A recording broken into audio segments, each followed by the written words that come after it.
Welcome to our channel. Today we how to save on lease terms with LegalZoom step by step clearly. Visit the LegalZoom website to get started. Create an account or log in if you already have one. Navigate to the section for lease agreements. Select whether you need a residential or commercial lease. Fill in the necessary information about the property and tenants. Review the options for customizations within the lease agreement. Choose additional legal services, if needed, to ensure comprehensive coverage. Proceed to the pricing section to review costs associated with your lease.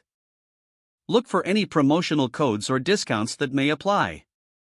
Finalize your order and proceed to checkout. After payment, access your completed lease document. Review the lease terms carefully to ensure they meet your needs. Consider consulting with a legal professional for further guidance if necessary. Save your lease documents securely for future reference. Follow up on any state-specific laws that may apply to your lease. Stay informed about any upcoming lease renewals or changes. If the page does not load, refresh the browser or try again in a private or incognito window. Make sure you are using the correct email address, then retype it carefully to avoid small typos. If your password is not accepted, use the reset option and create a new strong password you can remember.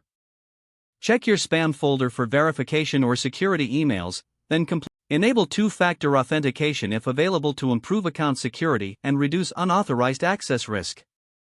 After signing in, review your profile details so your contact information and settings are accurate and current. If you see an error message, note it down and try again after restarting your device and internet connection.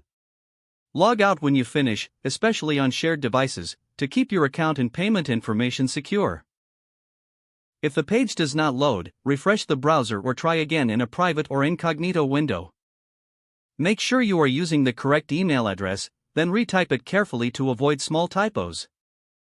If your password is not accepted, use the reset option and create a new strong password you can remember. Check your spam folder for verification or security emails, then complete any requested confirmation steps.